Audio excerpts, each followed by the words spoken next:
Welcome to the Grow Bridge. I am Ivo-Castillo, your host here in Miami. This podcast is for entrepreneurs and leaders with strong ties to Latin America who want to understand how Anglo founders think about growth, leadership, and decision making, and how to apply their mindset in your own business.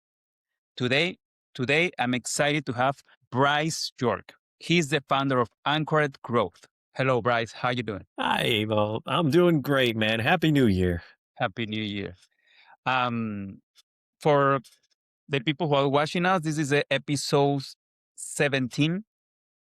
And well, let's get started.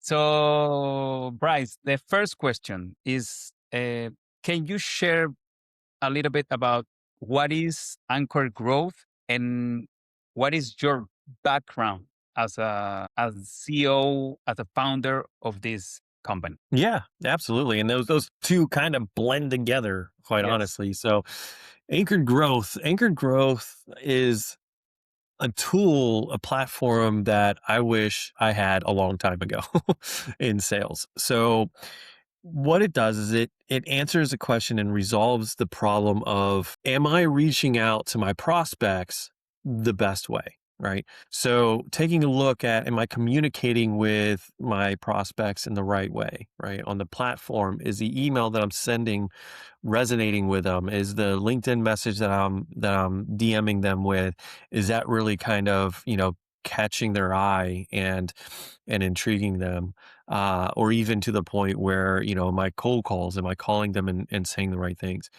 So for my background, I've been in sales for quite a long time. I've built sales teams, I've built sales functions, I've grown companies from 80 million MRR all the way up to 500 million MRR ARR. And the whole premise of that is like, when you're in sales, you're ultimately communicating with people. That's what it boils down to. It's communication, right? You're asking questions, you're listening, you're coming up with the answers that they need, resolving their problems, so on and so forth. And from that, it's like, well, are we communicating the right way? So what Anchored Growth does is it takes a look at all of your messages that you send, all the responses that come through from your prospects, and through machine learning and some deep analytics, we're able to surface these patterns. And these patterns are a reflection of, what platform do they prefer to be communicated with? So if you're doing an omni-channel, multi-channel reach out, you're using email, you're using LinkedIn, you're doing phone calls. Anchored Growth will identify, well, if you're reaching out to CEOs at mid-level companies, they're going to prefer email over LinkedIn, right? Or if you're reaching out to CTOs at startups, they're going to prefer LinkedIn over cold call, right? So our system's going to understand that. Then it's also going to bubble up this and surface like little nuanced aspects of how people like to be communicated with. So, for instance, if you're reaching out to those CEOs of mid-market organizations, they might like to be communicated with, let's say, grade level, ninth grade level reading, uh, highly technical content that is, 30 words or less, right?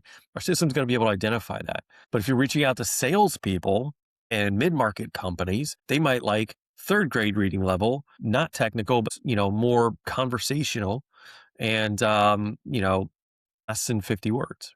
So what this does is it helps understand your target audience, how they like to be communicated with. So at the end of the day, you're sending messages that communicates with them and resonates with them. And you're not sitting there scratching your head going, man, did I send the right message? Because you did.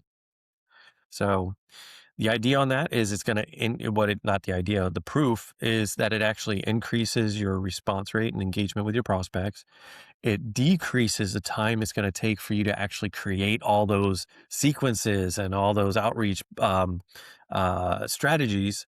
And then you're also going to be putting effort where effort needs to be put. So if your CEOs want to be emailed, you're not going to waste your time trying to cold call them. You're going to put more effort in emailing. So yeah, that's what we're doing. And where you are based, where is the Anchored Growth based? Anchored Growth. We're based pretty much we're remote. So I'm in Ohio. Okay. My one co-founder, Robert, he's down in Galveston, Texas. And then Chase, our CTO, he's out in Illinois. So we're all over the place, but US based. Yeah. And can you explain us this tool? Who is this for? Who is the perfect fit for your for this tool? Yeah, that's a great question. A lot of times when you're looking at like your ideal client profile, right? That's exactly what this is. You look at, okay, what industry are they in, or what market do they operate in? How big is the team? What's the titles of the people that really matter? The way we've built this is more or less it's used for the people that have multiple sequences running, right? That are doing maybe, 10, 20 campaigns on email, or they're doing, multiple campaigns on email plus LinkedIn automation, or they're doing email, LinkedIn automation, and cold calling. That's who it's for, right? The people that are reaching out to their prospects at scale. So where we're primarily focusing right now is in the B2B space, as that's my background. That's what we know pretty well.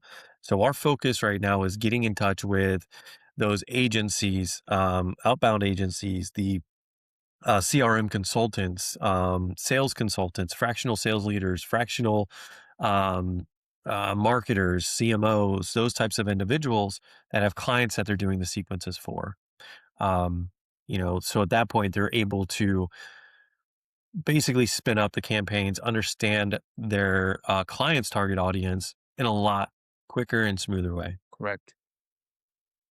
And doing so, let's talk about a little bit about the market. So, what is the major shift are you seeing this in this industry about sales and marketing combining with AI? What is the thing that you say, okay, this is shifting slowly, this is quickly, this is we'll be doing the same thing for, I don't know. Tell me about how your vision or your things, how you think about these Yeah. things. So in the Martech industry, especially since AI became more readily available to people, um, we're seeing this pendulum swing, right? So when AI for generative AI first came out, all the buzz was like, it's going to replace all your SDRs, all your sales development reps. It's going to be done by AI now, and you can have AI agents calling your prospects, and you can have AI agents writing all the content and copy and sending out emails and prospecting for you and doing everything. And it was a huge pendulum swing to reduce your workforce. You don't need SDRs anymore. You don't really need any sales anymore because AI is going to be able to do it. It's going to be smart enough to do it at scale. And some companies did that. And then all of a sudden they realized, like, well, shoot, not too many people are really keen on getting a call from an AI bot, a fake bot to try to sell them something, right? It's disingenuous. And then the emails that are getting sent out is very disingenuous, right? And then all of a sudden you get this ramp up of volume without the concern of quality in the messaging, in the tone, in like how they're communicating. So there's that pendulum. And luckily we're starting to swing back the other way where it's like, okay, well, that was a dumb idea. So now let's kind of like pull back, and we do need people in the mix. We do need human in the loop. And that's a big buzz thing right now is AI with human in the loop. And I agree with that. So it's pulling back and like, okay, well, we'll use AI to start the process, right? We'll use AI to create the first draft of the content and the copy. But you know what? We're going to go in and we're going to edit it and make sure it's tweaked to, really know the voice of our clients and so on and so forth. Or we'll use AI instead of their AI's call bots reaching out. We're going to use AI to help coach our reps because it's going to be able to identify tonality. It's going to be able to identify questions that are asked and how you answer and overcoming objections. So then we're starting to see that pendulum swing that way, which is really great. Then the other aspect that I see in the industry is, you know, AI is no longer the linchpin of like, hey, I'm an AI company and all of a sudden you're going to be successful. Now AI is starting to become more of that aspect when you're building your tools or you have a product. It's just part of it, right? It's just like the cloud. Before the cloud was a huge thing. Oh, I'm a cloud forward company, blah, blah, blah. Oh, great. You're awesome. Now, if you don't have, any cloud in your product, you're going to be an outlier, right? It's not, so no more like, oh, I'm a cloud company. It's like, no, I got, so on and so forth. And same way with the AI. So we're going to start seeing companies instead of saying like for instance, anchored growth. We didn't name anchored growth AI, right? We named it anchored growth. Our domain isn't anchoredgrowth.ai. Yeah. It's anchoredgrowth.io, you know? So you're going to start seeing that pendulum swing again where all these AI companies aren't necessarily going to be putting that forward. It's just like, okay, you know, AI is just part of our tooling. And that's how we sell it. Just part of our tooling. It helps get the job done quicker and more efficiently. Um, so how do you target this industry? How did you target the B2B marketing? Yeah. B2B has been my focus for, most of my career. So it's one of those I'm just comfortable with it. I know it. I know the pain points of B2B organizations, and the overall sales process and, the best methodology for B2B. So I don't have the experience in B2C. And, I want to make sure that we're operating in the space that we know best. Correct. And something important that I noticed in the previous and when we talk is the given anchor and growth focus on writing sales and marketing with AI. What is the single biggest operational bottleneck that you see clients are facing that when it comes to convert leads in qualified sales or conversations? That is important to. I think it is this is a pain point in all markets. No Yeah. matter what industry, this is a biggest pain point. And I think you're facing that. So Yeah. for you, what is that bottleneck? So converting it from, like, basically they're interested, and then how do you get them converted into, like, the sales pipeline Yes. and get them converted forward? Yeah, it realistically, it starts at the very, very top, and what do I mean by that is it starts with understanding who your ideal client profiles are, who your prospects are. That's where it starts, right? So if you know who they are, meaning you know their industry, you know their pain points, um, more importantly, you know their pain points, you know how your product can actually resolve those pain points. It starts there. So you're targeting the right people. So the spray and pray, like we're all things to all people. If you have that mentality, that exponentially makes converting that much harder because then you don't really know, right? You're like, okay, well, we're reaching out to lawyers and we're going to reach out to bread makers and then we're reaching out to AI companies and then we're reaching out to mechanics. It's like all over the place. Knowing who your prospects are is key. And then finding those intent signals, right? So, what are the triggers that really point to needing your solution, right? This isn't groundbreaking information. I mean, it's the bare basics. Mhm. And what's funny is so many people get wrapped around the axle of there's got to be, something better, a different way to do it, so on and so forth.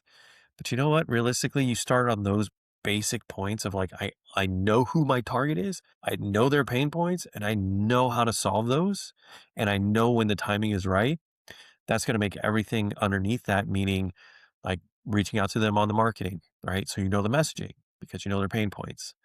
And then once they get engaged, you're like, okay, well, I know how to talk to them because I know their pain points. I know why they're here and I know how we're going to resolve them. And my sales pitch is going to be geared directly to them, exactly to them. So the conversion is critical on reaching out to the right people, right? So that's where I always start with all of my clients, everybody we talk with. If they're looking for a magic pill that's down here in the pipeline of like, how do we get them to convert? or how do we make sure they're, how do we increase our, MQL to SQL percentage? It's like, I'm not going to look here at that conversion rate. I'm going to look up here. And are you targeting the right people at the right time? And do you know what pain points they have? If you know that, then everything else just becomes that much easier. Great insight. Yeah. Yeah. So Yeah. it's interesting. Because most of a lot of companies that we hear, that we talk to, um, we think that the problem is just in that little space when you hear, like in the final moment, like what you have to say, what is the trigger I have to do, like what is the keyword that I have to say to make him click, you Yeah. know and what you say is, hey, is from the top. So we just start with the knowing first, Hmm.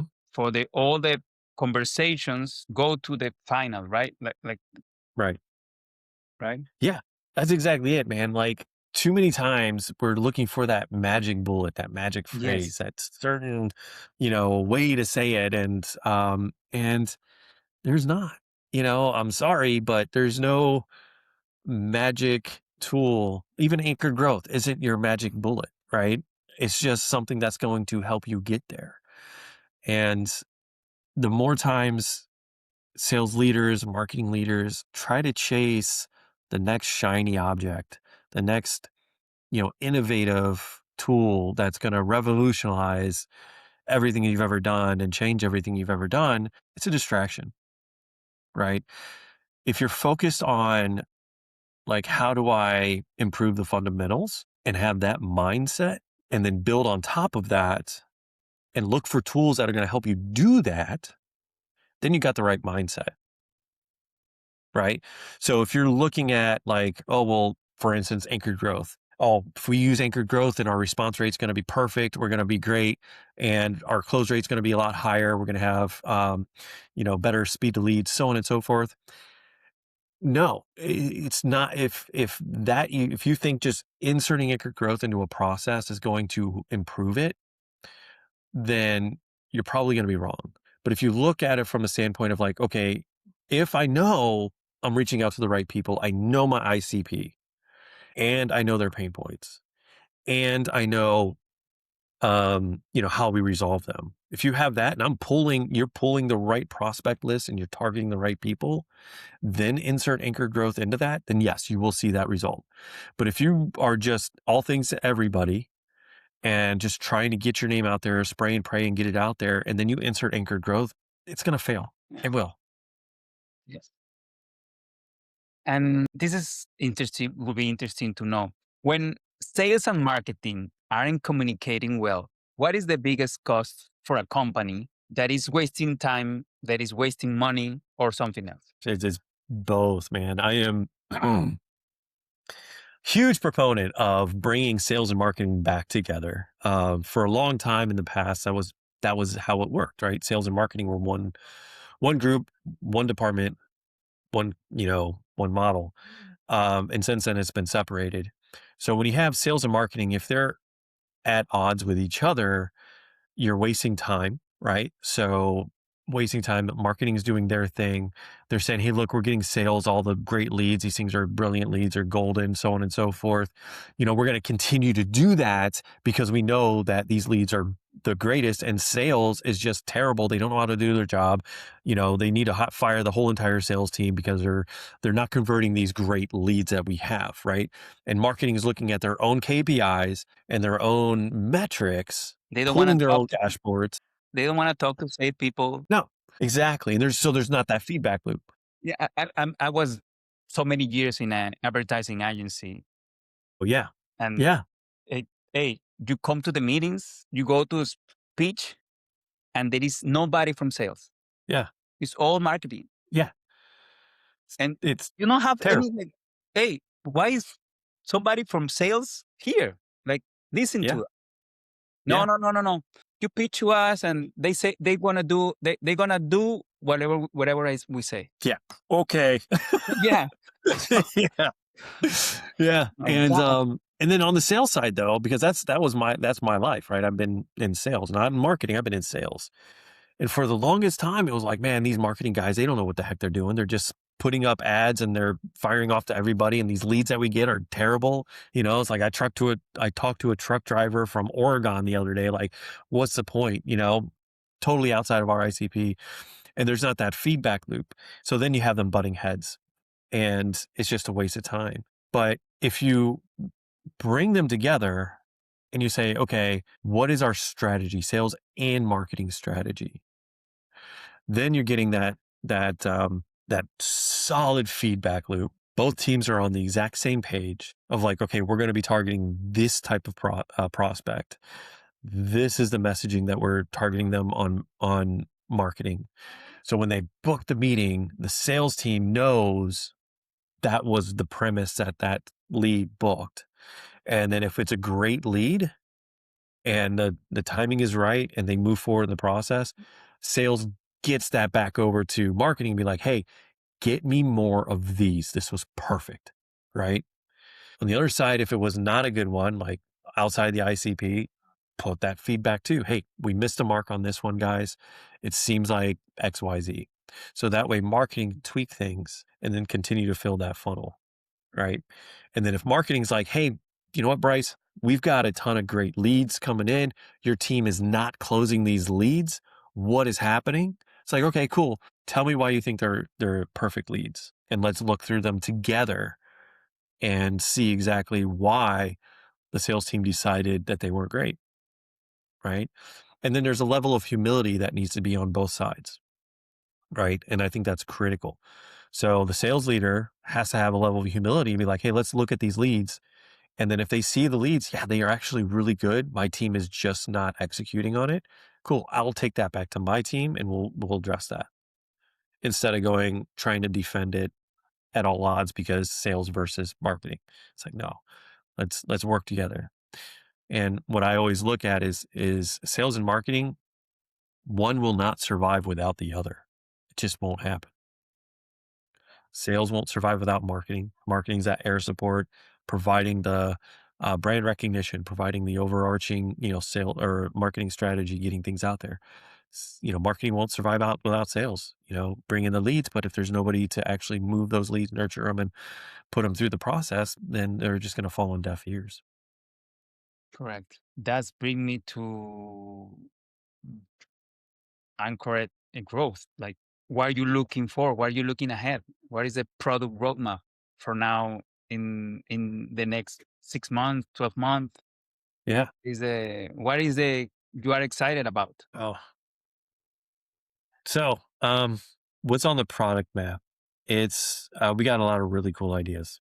Uh, right now, the focus, our clientele are more on the sales side. Okay. Because again, that's just natural for us. However, we are going to be bringing in the marketing aspect too. So we will be integrating with marketing tools. We'll be integrating with the Google analytics sites. So you can keep track of your paid media. We'll be integrating with marketing emails and so on and so forth. So then Anchor Growth becomes a true intelligent hub for all of your prospecting and marketing needs.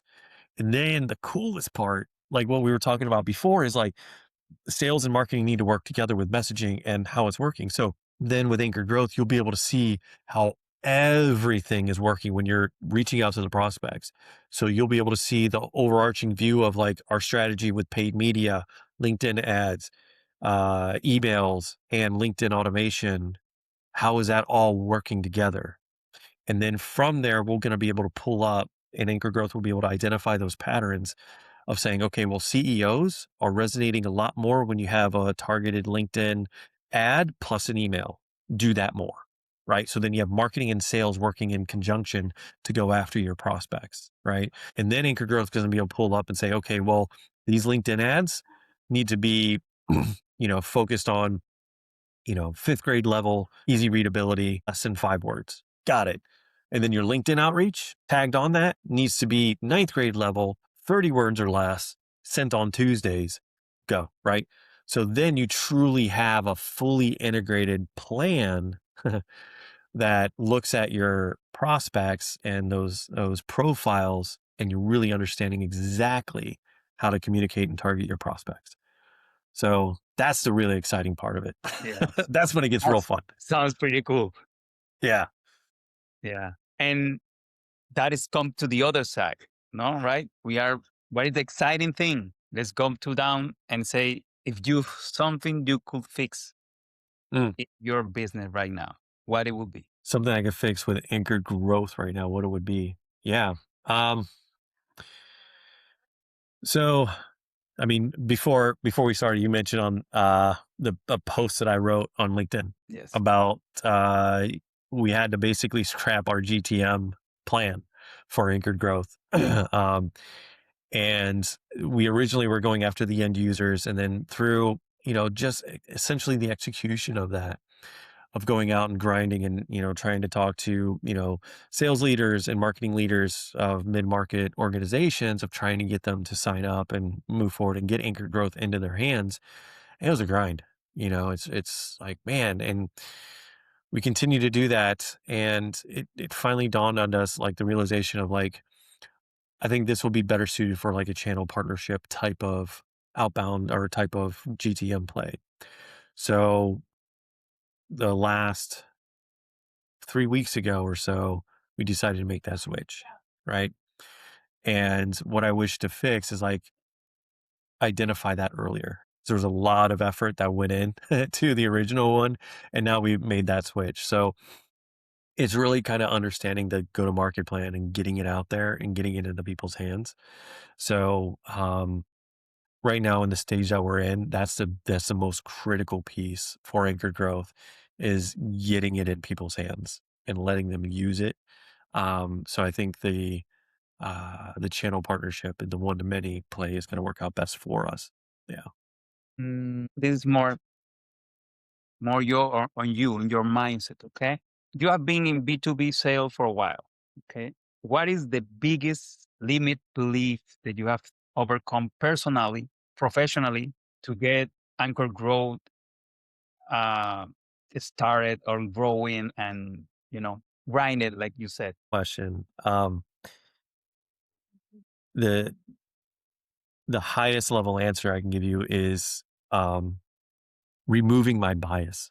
Right. So a lot of times, like, I stepped into this like, man, I got so much experience. I've been in this world for decades. I know exactly how to sell. I know exactly what's needed, and going in and then holding it loosely and then saying, well, maybe I don't. Right. And maybe it's like, okay, what needs to happen is look at it from a directionally correct standpoint and then say, okay, my assumptions could be totally wrong, right? And that's the hardest thing, is always checking your own bias, my own bias, should I say, and kind of challenging it, you know? So one of the biggest things in proactive outbound sales and SDR work is it's all these people saying, like, certain channels and methods are dead, right? People, you'll see cold calling is dead. It no Yes. longer works. Why would you want to do that anymore? So on and so forth. And then the next guy will say emailing is dead. Man, you get so many bounce rates and it's spamming everybody. Nobody answers any of their emails. It automatically goes to junk mail and blah, blah, blah. And then, LinkedIn is a terrible platform. All I do is get pitch slapped all the time and blah, blah, blah, blah. And it's very easy to jump on that bandwagon through your own filter of, like, yeah, whenever I get a phone call, I'm not answering a call that I don't know the phone number, right? If I don't recognize it, if they're not saved in my phone, or you know what, I'm not, going to accept this connection request because this guy looks like a salesperson. I know I'm going to get pitch slapped. Those things, those are biases, right? So the hardest thing was to flip the script and say, well, it doesn't give a rip about what I think. The only thing that matters is what my prospects do. So if I don't answer a cold call, doesn't freaking matter. What matters is, do my prospects answer phone calls? If the answer to that is yes, then cool, man, lean into that. It doesn't give a rip if I will never respond to a cold email and it automatically filters into my spam. But if my prospects respond to emails, double down on that. you know? And then there's this whole thing. I don't know if you've been like noticing any threads on LinkedIn, but the people are like basically shaming certain sales people that reach out and they're like, look at this cold email I got is terrible, blah, blah, blah, blah, blah. And they rip them apart. And then the next comment in that thread is like, well, don't your sales reps send emails? And, no, I'll never have them do it. Well, it's like you got to listen to who your prospects are, and that's all that matters in marketing and outbound sales. That's it. So removing my bias of like, man, I hate it when people cold call me, so I'm never going to cold call. That's a hard thing for me to overcome. But once I was able to make that shift, it's like, okay, this makes a lot of sense. Yes. And to to end this podcast, very interesting podcast. Can you tell us to the audience what is your mindset as entrepreneur? So, how do you stick on your brain? Like, okay, this is what is your mindset? So, Yeah. because I have talked with a lot of people, and they all come with different ways to well, different mindsets. So, please share us. Yeah. Yeah. So the mindset of an entrepreneur, um, I'm, my mindset is, um, I really like to create and build. That's one. And layer on top of that, I really enjoy helping people. Like that's as cliche as that sounds, man. That's part of my ethos, right? I love to help people. And, I went through my career in corporate and helped a lot of sales teams, helped a lot of companies, increase their revenue and things of that nature. And then I was like, well, shoot, like this is something I want to do for myself, right? And build something on my own. And um take it the direction that we want to take it. And so that's kind of like my guiding light at this point is more or less like, I like to build and like to help. So we're building Acre Growth to be able to help marketing and sales and ultimately the company that they're working for, go to market a lot smoother. And then the other thing too, it's also helping the prospects that they're reaching out to, so they're not getting terrible messaging, right? So it's looking at it that way, and then seeing the thing that you create kind of evolve and grow. So that's kind of like my, I don't know, not North Star, but something that keeps me going, right? Because as you know, man, like being an entrepreneur, being a founder, you have the ups and the downs and the ups and the downs, whether it be daily, hourly, weekly, quarterly, it's the same thing. It's like, my gosh, I'm on top of the world. Next moment, I don't even know if I know how to tie my shoes. Like, so it's Yeah. just that one mantra is like, just keep showing up consistently. Just show up and keep moving forward and then look at the small wins. And you have those small wins, and that's gonna snowball into larger wins. And then yeah, and then before you know it, you're rocking and rolling. Yes. Yes. Completely agree. Well, thank you so much for your time. It was great sharing your insight with us. Yeah. Mm, anything else you do want to say to our audience? Anything you want to add? Yeah, I appreciate you having me on. It was a great conversation. I think the focus that you're having with these discussions is very interesting. I'm excited to see other podcasts and then learn.